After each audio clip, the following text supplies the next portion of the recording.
let's be clear about this. At the Masters, which I was there, and RBC Heritage, I was there. The group that he was in at the Masters and also the RBC Heritage, the last group, they were never out of position. They had nowhere to go. All right, so let's just get that. All right, welcome back to another episode of Straight Down the Middle-ish. We are joined by one of the guys you don't want to see in a PGA Tour event. Rules official Stephen Cox joins us today. Welcome to the show. Hey guys, pleasure to be on. Speak for yourself. I love seeing this guy. I ask for him. Exactly. Sometimes they can help As you. Matt nervously twitches on his seat over there. What are you talking about? This is a normal twitch, bud. Yeah. Y'all got some history. I want to hear some. Do we have history? We had a lot of history. God. You thought I had it in for you, but you know. You did. You just had a really good. You had this unique ability to never be able to turn your head away from me after a shot. Well, your timing was impeccable when you chose to throw a club or an F-bomb. You just happened to do it right there where I was watching. A lot of them I did on purpose while you were watching. To see if I I was knew going you were to... watching, so I did it. You know, like the 3-year-olds that test your limits. Yes, that was me on the golf course. Gain their way. That was Matt. Shall I, am I kicking off with the Matt Every story or not? Steven just goes that he thought I had it out, that he had it out for me. I think I've been fined, I want to say 15 times in my life, and 14 of them have been from Stephen Cox. Yes. That's a question I want to ask. Is between you as officials, all very good guys. I don't think there's, I've been in and off for 15 years, Matt longer. That everyone's a good guy. It must be a prerequisite to be not a knob to become a rules official. But so you guys must have your own text thread of like order of merit of fines and stuff. You got to have an internal. Like, you don't have to tell us, but there's got to be like who's been fined the most, how much total. You guys like cops at the end of a month. You got to get your quota. Goes to the wine fund, rules committee Matt wine tees fund. off at 8:45. We can get at least 3 out of him today. Yeah. End of the month. Yeah. No, that didn't happen. I mean, look, you know the tour strategy. We don't, in all seriousness, we don't air our... Yeah. We don't air our laundry in public, Right. and as much as the perception is that we actually don't do anything, whether it regards to disciplinary action or pace of play, I'm sure we'll get onto that later, but behind the scenes we actually do a lot of stuff. We just don't tell anybody, and fines is one of those sort of secretive committees that whereas all know that the committee, who are the boots on the ground and essentially the sort of the police force to uphold the not only the integrity of the game but also from a disciplinary standpoint, that once that's submitted to the higher ups, if you want to call them that, what happens after that in terms of the levels of fines, etc., that's not something that's ever really passed on to us. Mm-hmm. But internally, there's got to be an order of merit. Like, Matt may go from number 4 to number 3 this week. I wouldn't say. I mean, look, we know who the constant offenders are, whether it be just poor choice of language at the wrong time, and obviously club abuse is fairly prevalent, but unfortunately now with technology and media streams just being more prevalent than they've ever been within our sport, it's really, really difficult now to for a player to get away with stuff. 100%. You're done if you do something bad out there. Somebody's going to... The ShotLink cameras are running 24/7. And basically what we do, the ESPN Plus, if you have an offence on a par 3, you're done because the cameras are on all day on a par 3.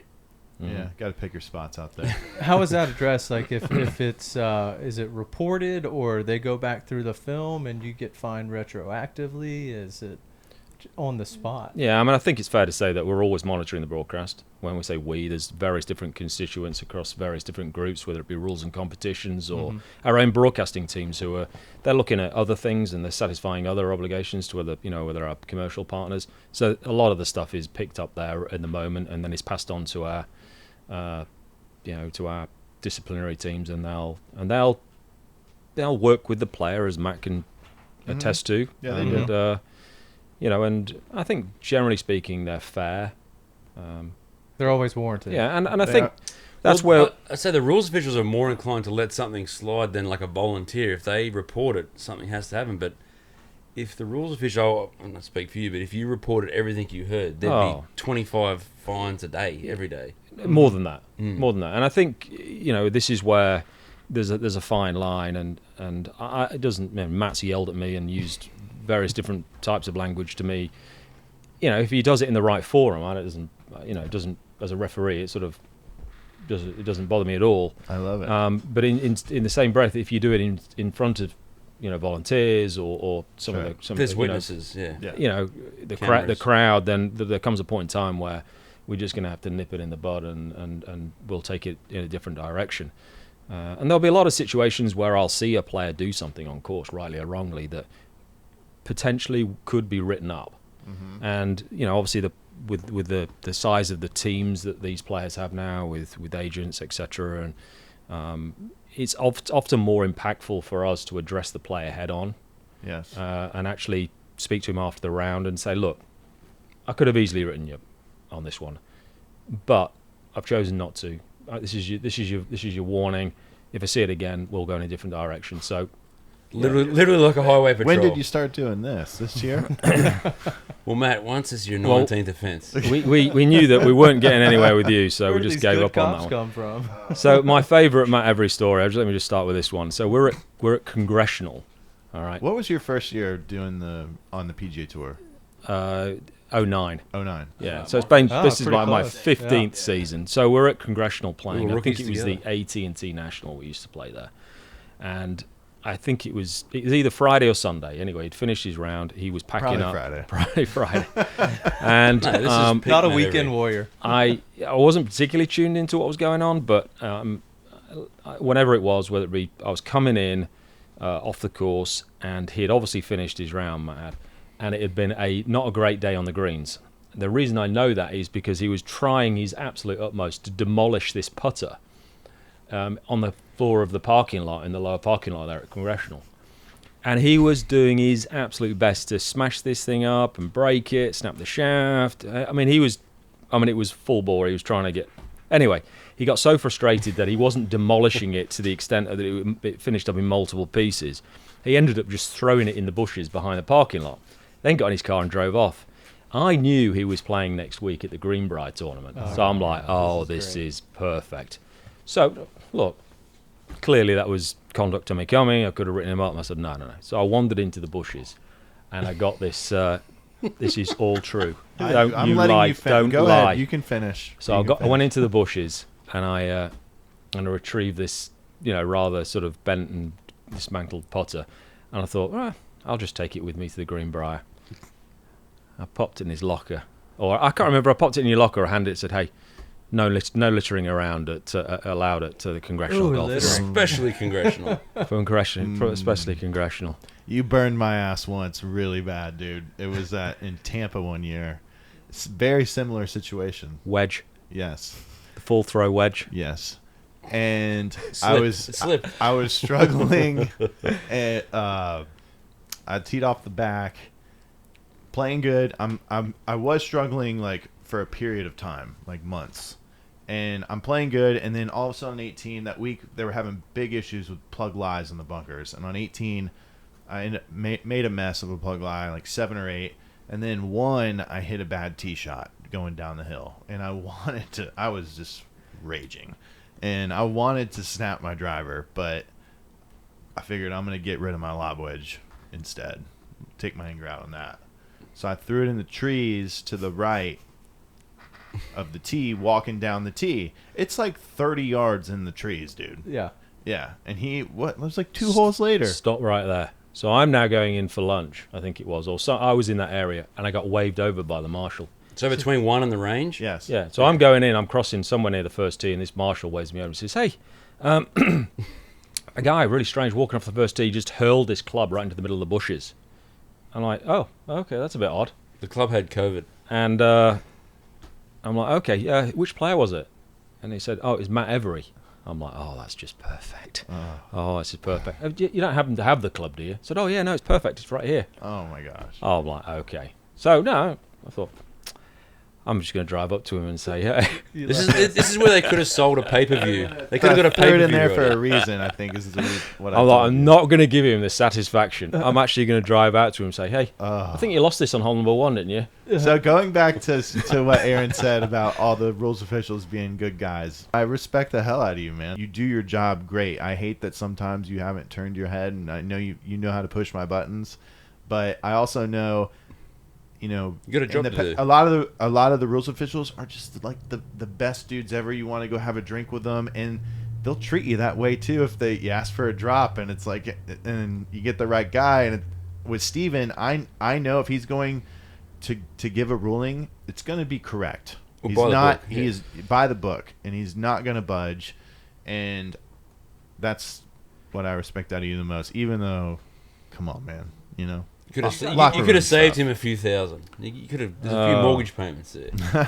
If you've got 12 more of those stories, you could build a set of clubs for him. I mean, we got a lob wedge and a putter already. But with all the rules officials, in all seriousness, everyone, from Brindle, like everyone's a good guy. Is that when someone comes up to be a rules official, whether they come from Corn Ferry or Europe or whatever, an ex-player or... Do you guys get a say? Because you got to work with them. Do they ask you, hey, this guy is coming up, there's a spot available? Because it's weird that everyone gets on pretty well. You're part of a union, right? Yeah. So the so the main group across the PGA Tour and the Corn Ferry Tour are all unionized, and then the management team, of which I'm part of, with Gary Young and Ken and Steve Rintoul. As soon as we moved into that managerial role, then you do need to step aside from the union. But in terms of your question on staffing, clearly we value that team element. Is finding the right person. There are a lot of people out there who are good technical or theoretical rules people, but it's about how do you manage it in the field, and that's how you go about communicating with players, and that's really important to us. So getting the right fit on the PGA Tour is really, really important. Yeah, because you're dealing with a lot of egos. Let's be honest, tons of egos. Yeah. And I feel like if a rules official had an ego, it probably wouldn't work too well. No, and look, and the misconception is certainly from a few players that we're dealing with more often, whether it be certainly Matt in his early career, which felt like I had got, we as a committee have got something against him. The reality is that's not the case. We very much want to work with the membership, whether it be on disciplinary or pace of play, and we are there to, whether you like it or not, we are there to help the membership, and we're there to serve the membership, and I think that's often mistaken. And Stephen, I think on my end, some of that stuff that you just said, it was hard to not feel that way when the pace of play. I mean, there isn't a more selfish act for a professional golfer than to be slow deliberately and slow, not do anything about it. And nothing was getting done out there. And then my ticky-tack stuff, like kicking a bag over in the trees with, one guy in our group's wife watching. That doesn't need to be. That's not important. That is so stupid. On hole What's 3 important on Thursday is it's 100 degrees outside and it's taking us 5 hours to play. And I got 3 guys in front of me that, hey, they've been breaking the rules all day. You know what that is? Cheating, and nothing's being done about it. Let's hear it. I knew this was going to be a nice subject for me to get involved with, because we are talking to one of the fastest players on the PGA Tour. Mm-hmm. Maybe there could be a demerit system where you earn points and then that comes off your fines. Again, one of my favourite Matt Every yelling at me moments, and I've had a few, was at Bay Hill, place that I think you were the defending champion at the time. Okay. And you're paired with Pat Perez. And I don't know, your listeners probably don't know, Pat's one of the fastest players on the golf tour. Matt Jones, Ches Reavie. Yep. Matt, fastest, historically, statistically, one of the fastest players ever to play on tour and compete. It's easy to play quickly when you're missing cars. Mm-hmm. There's no doubt about it. That's when I was quick. But to play quickly and in a timely manner and compete at the very highest level and win some of the biggest golf tournaments, that is a different. And you had that. Yeah. You were always quick. You and Matt Jones would be the top two. Bill Haas was also had very quick. Yeah. But so my respect for those players that can play quickly in a timely manner and do it at the very highest level. That's awesome. And you were one of those guys. Mm-hmm. Well, that particular day at Bay Hill, you're paired with Pat Perez and Rory. Yeah. You can't get 3 quicker guys who can play super quick and play at the highest level. Well, I can remember you just yelling at me on the 9th fairway. Really? I'm like waving me over. I'm like, okay, this isn't a ruling. This is just going to be a Matt Every. I would always ask for you. Yeah. He likes to speak to the manager. Oh, yeah. Can you?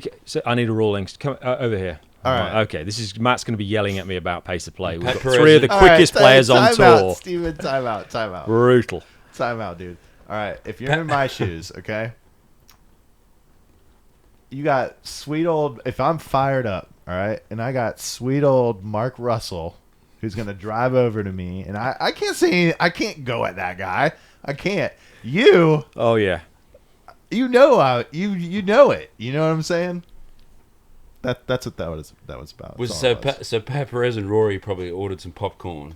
And we're like, No, all right, Perez was. let's It, go. it was probably like Perez and I were needling each other all day, getting fired up about stuff, and then I probably doubled 8 or something. Yeah, and double eight. I think that was the year he pulled out the chair, sat in the middle of the fairway or wherever it was. Oh, that's right. You did pull out the chair somewhere. Corn That Ferry was event. amazing. Oh, don't know Corn where it Ferry was. event, yeah. That wasn't my first time doing that. No. No. That's a great way to protest right there. Just the quiet protest. Not a good look, but it has merit. So is there in all seriousness, there's no way to solve this slow play thing. Even minimizing fields, it's still an issue. I think in all walks of life, people do things at different speeds, right? Yeah. And I think that's important to recognise. Obviously, there's been a lot of commentary over the last couple of weeks about this. It sort of goes in waves.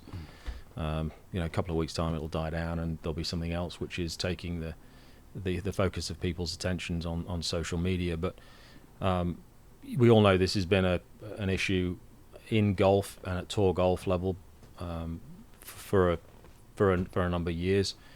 Now, I think what's really getting people fired up. What is it? Is it round times necessarily that's getting people fired up, or is it isolated incidents which are being put out on social media about guys not being ready to play, or for that matter, in their opinion, players taking an excessive amount of time to hit one particular shot? You're one of the fastest players on tour, but I can guarantee you in certain moments within the round, you'll find yourself in a difficult situation where you do need more time. Mm-hmm. And, there's no question that, why is the traffic in places like New York and Atlanta, why is it bad? Is it because that people are driving too slowly? Not too many people. Density. And no, that's but one with of Augusta, I will say field size is a 0 contribution. 0. The Masters had 54 guys on the weekend, split tees. Unless it's like 156. Augusta's tough, I will say this. But someone said the other day, I think certain sports psychs are to blame. I remember I'm not going to mention his name. I played college golf with him. He's one on tour. His sports psych said, you shouldn't hit a shot until you're ready. How do you think a quarterback would do? So most sports, you've got to react quickly. Golf is different. I'm not saying we should be rushed and have a 15-second pitch clock. But at some point, there's got to be an ability to make a decision quickly and hit under pressure. You shouldn't have all the time in the world. And Augusta was ridiculous. A twosome took 4 hours and 50 minutes. Yes, it's a tough course, but they had no one in front of them. So let me just talk about what we can control, right? I mean, This is not your clearly. fault. This is not your fault at all. This is the tour. The tour made the regulations, policies. Yeah. When we say in the tour, that's not that I necessarily make the decisions, but this is something that we can control, right? You uphold the rules, but you don't make the rules. Field sizes are within our control, okay? And when obviously we are, we have an obligation to member opportunities, and there's a lot of commentary just been made recently about the changes in the schedule and how that affects field sizes, certainly for designated events, what the implications are for other events outside of the designated, to still provide the membership with sufficient playing opportunities. But ultimately, we do have the ability to control field sizes to ensure that we're playing the right amount of players with the right amount of daylight. Yeah, like Sony's right? tough because of the daylight, right? Yeah. Like a lot of those early events at the start of the year, daylight is an issue, but obviously now daylight is not an issue. But I think you could pick 9 people, right, and have a field of 9. They would take 4.5 hours in a twosome, because if the first group is slow, the whole field's slow. So that's my thing. Is I don't think it's field size. I think it's certain players. But again, going back to what we can control, how you lay out those players. All right, and let's use Augusta as a good example. So they had 55 players for the weekend, and they chose to. I'm not trying to, obviously because we're all in this together, and we're not trying to second guess the Masters' call. The decisions that they made were well reasoned. They have their own set of rules officials. It was a weird Yeah, so draw we'll for it come in too. and help them. Yeah. So we had a large congregation of our team, and they're super smart, just like all the rest of the other major championships. They lean heavily on the tour staff because they know a lot of the procedures, and the Masters tournament are no different. They do lean heavily on the tour officials, and they took the decision to play twosomes there with 50 plus players. And again, in hindsight, if you stretch players out, with the right interval times, and you don't have that bump at the turn, and you get a good flow, then you have a better chance to succeed than. And that's why if you have a smaller field and you can stretch them out and provide some starters gaps and all that sort of stuff, then the natural ebbs and flows and rulings and ball searches and provisional balls, etc. They get filtered out. Yeah. They get filtered out, and it will help. And help. Unfortunately, what happened there at Augusta and why the pace was so slow is that the difficulty of the golf course and reachable par fives and guys grinding, that they ended up just bumping, and that second hole just ended up being just a logjam. So there's a lot of contributing factors, Yeah. and it feels like social media, to your point, is trying to pin this all on one guy. Patrick that's Cantlay not has right. caught That's not fair. He's caught a ton of heat the last 2 weeks just because of a couple of shots. I mean, there's, he hit 70 shots throughout the course of the day, but there's a couple of isolated incidents, and you can't pin it all on that one thing. But it is a collective, and so how are y'all enforcing, and how often, have you assessed a slow play penalty? Well, it's interesting just talking about penalties there, because there's this strive and desire for penalties within the rules, and then as soon as we apply a penalty for whatever it is, whether it be pace of play or otherwise, the world goes mad. That's a stupid penalty. Right. Well, people just want to argue. We know Yeah, that. they do. They crave penalties within the rules of golf, but whenever the next slow play penalty is, I can assure your brethren out there will say, well, that's ridiculous. He's not a slow player. Mm-hmm. Yeah. So you can't win. I think our strategy has been, certainly on pace of play, is to control what we can control, and we accept that in many cases that we are going to sacrifice pace of play. We've already done it with field sizes. We know that. We know full well that when we set up a golf course, Bay Hill, a tournament that you've won twice, it's not an easy golf course. It's not. The rough is up. The greens are firm. Fast greens slow a tournament down. It is ridiculously. fast greens, heavy rough. You're challenging the best players in the world at one of our highest profile golf tournaments. These are all sacrificing ordinarily really good solid pace of play. We accept that. We don't set golf courses up as much as the public would love us to set it up purely for pace. We don't. We're trying to challenge the best players in the world, providing them a platform to showcase their talents, and whether it be moving a tee up at number 12 at Sawgrass for the Players' Championship, we know the implication that has for pace of play. Yeah, that's fair enough. But you're trying to create drama when you move a tee up on a par 5 to let guys go have it. We know that the implications that's going to cause, but we accept that. The downside is that it's going to affect our pace. Who makes that final call on the setup? Is that a collective to move tee up? And yeah, that comes down to the committee, and all of these little things that we do, whether it be green speeds, whether it be rough heights, narrowing fairways, they all have the ripple effect when it comes down to pace of play, and then throw a lot of players in there into the mix. So the opposite would be if you put the tees in the same spot, the pins in the middle of the green. Yes, we could play twosomes in 330, no worries. But there'd be no drama. But if you look at some golf courses, Tampa's a good example.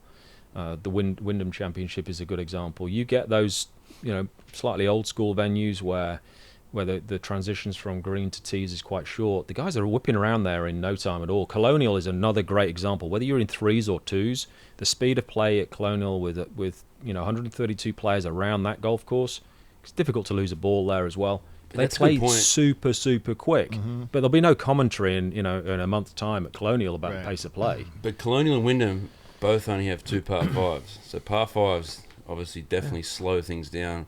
Some groups will have to wait, some won't, and then it's a bit of a little ripple effect. Now, and of course, the other element of this is everyone's striving and craving for penalties, and the rules officials are doing nothing.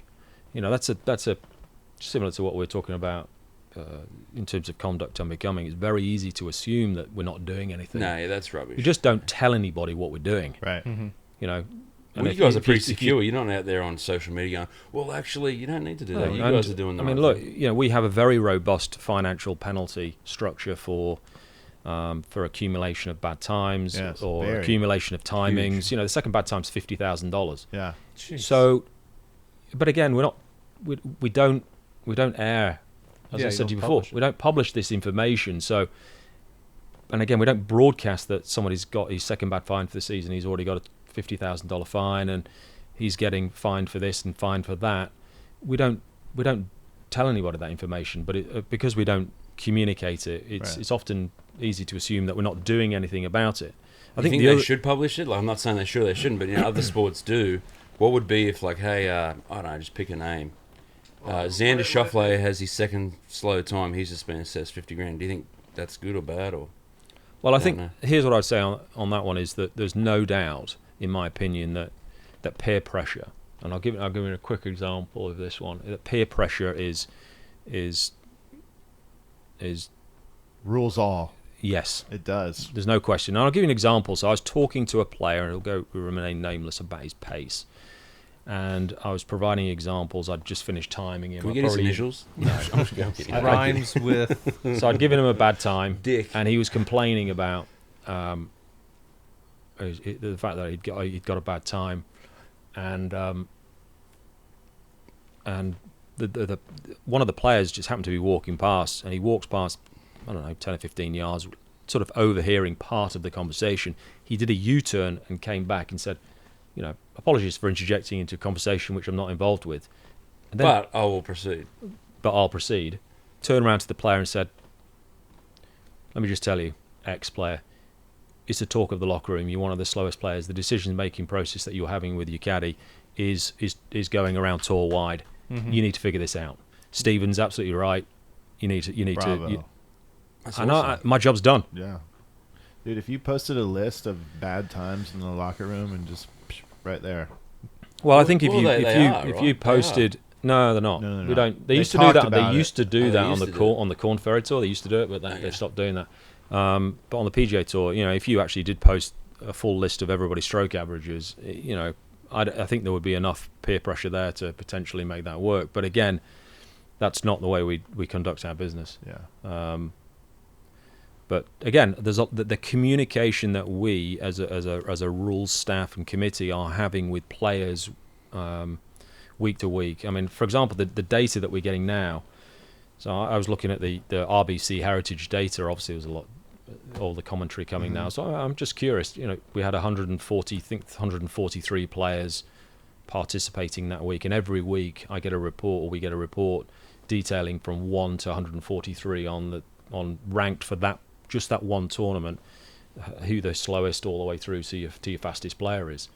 And that's really good for someone like us who can monitor how players are trending, particularly those players that we're working with on a week-to-week basis to improve their times, to say, hey, just want to let you know, you're moving in the wrong direction. And that's great to have that data, because there was a few guys that refused to think they were slow. There's no hiding now. I won't name names, but I played with two of them in the same group, and one would come to me and go, can you believe he's so slow? And I was like, then that other guy... one guy doesn't play anymore. He's a commentator and has a podcast. He would come to me and go, "Can you believe?" I'm like, well, unbelievable. That's the thing. When we go in there and speak with your group, hey, don't talk to me. Talk to this guy. And then you'd speak to the second player. Hey, don't be talking to me. You need to talk to that guy. But you got the data now. That's perfect. Yeah, and we're talking a funny story about the data. I was chatting with a player a year ago, and he says to me, "Hey, I don't know what you're talking to me about pace of play. I'm like number 7 on the list." And I said to him, "Yeah, you are. Yeah, 7th fastest." And I said, it doesn't work like that. Number 1, that's the slowest player. Oh, God. I'm like, wow. Oh my God, I'm the 7th slowest? He said, yes. How can you not know that? I mean, the lack of self-awareness out there. He thought he was the 7th fastest player. And I was like, I don't want to bring this. I just need to bring this to your attention. You're actually the 7th slowest player on tour. Oh my gosh! He's what like, a gut punch. Yeah. But how dumb can you be too, though? Like, how are you? But I would say not specifically Cantlay, but someone like that in his brain, he probably, until he goes and watches it, he probably doesn't think he's moving that slow. He's got thoughts going on. He's in a routine. So I can see how some of them aren't close. Well, I think the frustration there with I don't want to get into specifics, but I think the frustration there from the outside world is they see, Patrick's not the quickest of walkers, Right.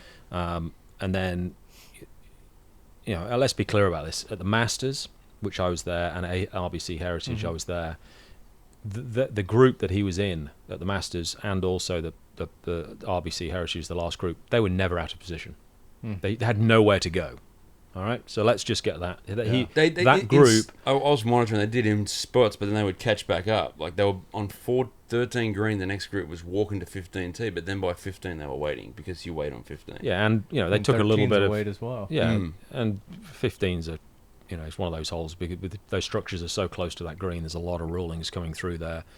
Had nightmares about that hole. Yeah, but I think where people get frustrated is that when it is a player's turn to go, that they're not there pulling that trigger quickly, and there seems to this delay. It's like, wow, you've just either the first or the second player has already played, and here it is that the guy's taking. That's like the long hitters should always be ready because they're the longest down there, and half the time the long hitter is like doesn't start doing his shit until the other two guys have hit. That's frustrating. That. Do you think over time, the player caddy,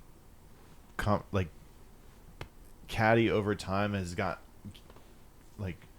has drawn gotten, out? like they're all of a sudden their input matters all the time now. I don't understand it. Well, it comes from the player, and it's not a knock on any caddy. It's just I don't. You have this world class player, and it could be a routine 7-iron in the middle of the fairway, and it's like they're trying to solve a crime over the ball. Yeah, that stuff, and then the kids that are watching on TV think this is what we're supposed to do now, and then next thing you know, one of those kids gets on tour, and you're playing a part that's not even really needs to exist. Yeah, it's like a kid watching a baseball player, and they emulate, doing all their kid the other night in our baseball league, 10 years old, giving the ump one of these for time while he's in the box digging out his stance. He's on the 10 clock. years old. Yeah, they do emulate. I mean, you watch your heroes on TV and you bring that out. Next thing you know, kid's checking his yardage book and like, dude, what are you doing? The whole we thing, I think, has slowed down professional golf. Yeah, so get out of the we back into the eye. There's no doubt that in our communications with the players, we do tend to try and sit down with player and caddy together because it is very much a team thing, and often in a lot of cases, the caddy can significantly help the player. I know that Kenny Harms, for example, working with Kevin, Kenny was so dialed into this, and he managed Kevin, particularly when Kevin was in contention. And did an unbelievable job of managing Kevin around the golf course, not only from pulling clubs and yardages, but actually manages his pace of play. And obviously the player himself is very focused on doing what he's doing. He's not necessarily focused on the amount of time he's taking or how long a round should take. He's focusing on plotting. Kevin would have had no idea. Like, to his defense, he wouldn't know if he was taking 15 seconds or 45 to go when he was getting dialed. But in terms of when because everybody makes decisions differently. Some people make the decisions and can process information, numbers, and what type of shot that they want to hit. They don't have a variety of shots they can hit.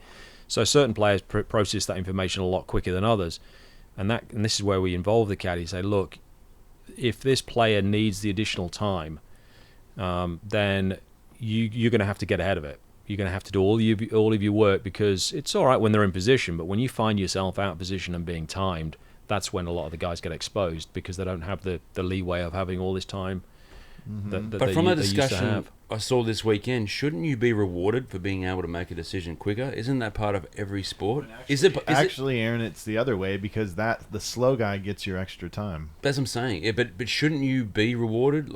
Or maybe you shouldn't. But if there is what do you think of that tournament I did in Europe, the shot clock thing? Shouldn't you be rewarded for getting it done in 30 seconds? And in the end, a guy like Matt Jones almost get penalised because they've already done and then they've got to wait. Slows them down. I mean, it was interesting. I think it was in Austria, wasn't it, that did that? And I was interested by the It's a shame that they only gave, I think, 1 year and then it fell away. I mean, it's also to have, and this is one of the unique elements of our sport, by the way. If you compare what we do as a major league sport against other major league sports, whether it be NFL or NHL, NBA or whatever, Major League Baseball, they have one arena. All right, those officials on the field of play have one arena, and they have one ball. We have 18 different arenas. All right, and we've got anywhere from 12 to 14 balls in motion at any one point in time. And I was reading commentary from Matt Fitz's podcast, I think he did yesterday, and he was saying I never really saw an official out there all day. I had a ruling at 15. That was the only time I saw them. Well, golf is different. We are a little bit more inconspicuous in nature. We're not out there in the field of play. We don't interject ourselves as much as these other sports because of the natural dynamics of golf and the fact that it's self-governing. But the dilemma that we have is that, RBC Heritage is a good example. We've probably got 8 or 9 guys on course. Clearly, we can't be everywhere. We can't see every shot. And I think this is often misconstrued from the public, is that they often see what's going on before we do. So in any other sport, because their focus of attention for that official is on that ball, one ball, right? So when they go have a decision to make on their field of play, they've largely seen that with their own eyes, haven't they? Whereas we come into a situation, we're playing. You got to get the evidence. We're playing catch up. How much do you lean on a playing partner when there's a ruling? What did you see? Yeah, we'll use as much evidence as we can, whether it be the fellow competitor or whoever's in the group to have seen what's gone on. Often we'll use the testimony of, strangely enough, in sports, we'll use the testimony of the crowd to say, hey, the little boy there picked up a ball. Could you approximately tell me where it was when he picked it up? That type of stuff. And and as technology is allowed, given that we are broadcasting across 18 different arenas, it's not just one arena in one stadium. We've got 18 of them, so we need cameras across 18 different arenas. Should we go to our broadcast studio and say, hey, I need testimony of what happened. Somebody's deliberately deflected Matt's ball as it's come off 15T. Where should I be dropping that ball? Well, sorry, we didn't capture that shot because we were focused on, the leaders at 18. That's where we've got to play catch up in many situations to make a decision. The other element is that when it's been seen by somebody on television, and then we come in retrospectively, you as official, you're going through the line of questioning, and the viewer's like, what is he doing? He's clearly got to be here. Well, unfortunately, we've not seen that. Don't worry about those people. But what do you think about the viewers calling in? I mean, that's... Well, fortunately, we eradicated that. Yeah, that was great. Yeah. Okay. So those people that call in are like elite yelpers. They're one of that crowd. It was crazy. Crazy. I can remember in society. Whatever it was, when I first started out here, I can remember calling a guy back who'd left a message on our voicemail at the Players' Championship. I love doing this because I just wanted to sort of call him out on it. And the chances are, whatever he is or he's awesome. this is great. Yeah, you can imagine that going. Yeah. So you'd be. You'd already have seen it anyway, so we'd already have reviewed it. We've already probably spoken to a player, but I love calling the guy back and said, hey, yeah, you left a message that Matt Every should be penalised for moving his ball in play on the first hole. And he's like, is that really you? Like, what do you mean? It's Stephen Cox from the PGA Tour Rules Committee. I was like, oh, sorry, I never thought anybody would really call me back. I'm like, well, you've taken the time to leave a message. How do you find the I figured it was call? Well, I think at that point in time they were going through on a Thursday. They'd go through PGA Tour headquarters, and at that point they would call headquarters if you know your extension, press, whatever. Yeah, patch me through to the Rules and Competitions office. The last 3 letters, COX. All right, and then you start calling Stephen Cox. So glad that era is over. I mean, there's so much nuance in the rules, and it's fun to push them to see if they can work in your favor, but also you're not always going to get the ruling that you want. But I did have a reader write in, and I wanted to ask a question about backstopping. And for the regular golfer, recreational golf, it's probably not that big of a deal. But a tour golfer can use another ball as something to get their next pitch shot tighter. Y'all made that a penalty now, correct? So we did a quite a big. It's a grey area. Yeah, I think again, there's If you like the guy or not. No. I think it's not. proximity. If you're like 30 yards from the green, Uh-huh. you're gonna waste another 20 It's not- seconds. it's Like not- just, I don't think it's that good. I don't think it's an issue. I think it's a little bit of an issue. I don't think it's a gray area though. Like they, Well, what distance? If you're like next to the green, you can get there in you 3 can tell seconds. someone's intent right away. If you're a fast player and you stay fast, if you're a slow player and you speed up on a chip when there's a ball behind the hole, Oh, you can leave that there. that's the thing.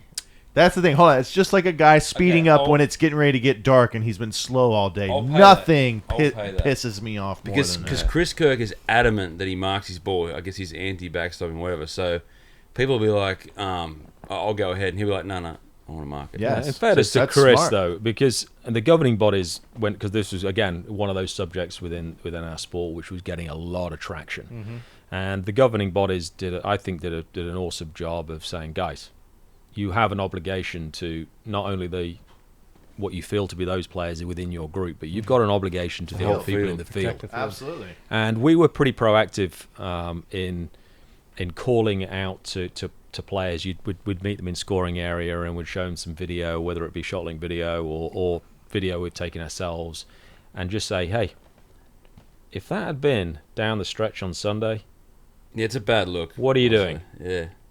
You know as well as I do, you're marking that golf ball. Yeah. So If if you're you're in a doing it on playoff, Sunday, The perfect analogy is a playoff. If you're on a playoff In with you and that guy, yeah. are you marking that ball? And the answer's probably in yeah. match play, what are you doing? Marking it. You're marking it. Yeah, that's a good All point. right. If that's the case, that's when you should be marking it. I don't want to ever see that again. But it's And it's not that- hard, it's not a hard rule to follow, Stephen. But it's very much intent based. That's the key. And whenever you've got intent, and I like the fact that intent is built within the rules of golf. But from someone who's operating within the rules of golf, whenever you've got intent, you need to have honesty. I hate that word intent. You need to doesn't- have why Because- did no, it's you bullshit, do a because certain then it thing? leaves it into the player that the intent. It's in his hands. Yes or no? Did you intend to do this? That players are if So Did what? you intend to What are hit you that saying? ball? you're gonna let him cheat because he said he didn't intend to do something. So he's going to lie to you. He's gonna lie to everyone. Yeah, and this is where the foundation of the rules all of a sudden fall apart. How did But- you get into? Yeah, how do you into become a the- rules official? So I You're a good player. I played all the way through my collegiate years, and I got to that crossroads in life of in the mid '90s and I had a lot of guys who were playing on the tour, and I was struggling to make cuts, and I was like, okay, so I either continue doing what I'm doing, or else I stay within the game from an administrative standpoint, and I chose to do that, and I'm glad I did. And fortunately, about 15 years ago, I was already coming over here to work the majors, and the guys from the US were coming over to Europe, and they wanted someone a bit younger. Obviously, there was a lot more Europeans playing out here now. They wanted a European member, which they didn't have. I think the only non-American on the staff at that time was Stephen Cox, who played on tour. Yep, Aussie. And an Aussie, and they wanted a European. And Russ called me up and said, "Hey, look, there's an opportunity for you to come out. Would you want to come out?" So it was. I mean, it's great. I love what I do. I'm, fortunate. There are times when, I don't like an extra hour in bed, but Sure. That's what I was going to bring up. Like, a lot of people don't understand. Well, your hours Early suck. day. You guys probably get 20 weeks off. You probably work 30 weeks, 28. But, man, do you guys work. Like, sun up to sundown, it's at an hour either side, I would say, right? Sun up, sundown. no, it's worse than that because we are playing sun up to sundown. Yeah, it's, you guys are there at 4 and you leave at like And you never, 8, to be honest with 8 you, p.m. you never, like this week, I'm working from home, working from the office, and you're constantly communicating with players about this, that, and the other. You never really truly off, and which is fine. Look, I enjoy what I do. I could be doing a lot worse things than what I'm doing, and Not that it's a salary sacrifice, but surely at that age you could have gone into account tons of things, but you wanted to stay inside the game, and there's pros and there's cons. But the week, well, you guys probably did 2 or 3 weeks, and the advanced weeks, I'm guessing, are pretty fun to do, like just more relaxed. yeah. And you're wearing so many different hats. People say, "Oh, you just give rulings, right?" I'm like, No. I mean, Who do you think paints the hazard I lines? take the lead for the Players' Championship and BMW and Scottish Open and a few others, and the work that goes on behind the scenes in terms of making sure that every one of the areas that a player is likely to touch, that you're overseeing that, is making sure that it's to the sufficient quality, and you make sure all the structures are in the right place. And So one rules official's there 1 week early, correct? Yeah. Before a full Yeah. 7 days before. But the you're tournament. constantly doing site visits to make sure everything is what it is. I mean, obviously, when you've got a footprint like the Players' Championship, there's a lot of that stuff which is already ingrained. So, but when you got venues like move around to different venues, that's where it gets. And a like little bit tricky. Mexico, as we record, is next week. I'm sure. Like that's last year was the first year. I'm sure you guys had to be down there early. Are you doing that one? Yeah, going Oh, out. that place is so nice. Yeah, it is. It's a beautiful part of the world. I love the climate out there. I love the climate here right now. Yeah. Oh, it's perfect. So are you? good. Do you have to wear a tie to work? No, I don't wear a No? tie. I feel like I've always seen tour officials are super buttoned Yeah, some up, guys do. good And maybe looking. wore a tie for a playoff, but Yeah. I think if I wear a dress shirt and a half zip or whatever, and that's So you don't fine. enforce the dress code on tour? I'm kidding. Do you rules officials have your own tournament? Like who's the best player of all the rules officials? That's a good question. Well, he's never in the same. You're never No, all it's on tough. deck on the same Yeah. week. What are you doing on a week off? You like to cycle a bunch, don't you? Yeah, I cycle. I like to play golf. Yeah. I have 9 holes. I up until recently, I played a lot of tennis. But tennis, I would say probably mostly tennis and golf. That's what. Tim Henman. Yeah. Do you play with your daughter that plays a lot? Yeah. Yeah. Does she wear you out? On the tennis court or on the golf course? golf course. She's all right. She's a bit like you. She runs a little warm at times. Yeah. Warm. How old is she? A 16-year-old girl? Yeah, she's Yeah. 7. She just It's like an turned average 17. warm. Yeah. Cold and gets hot. Just the Yeah. average is the warm. Yeah. Yeah. It's fun living that way, Stephen. I think of worse places to live around here. Let me tell you. Hey, man. Thanks for coming in. Yeah, thanks we very had a much. blast with you. You were great. Anytime, guys.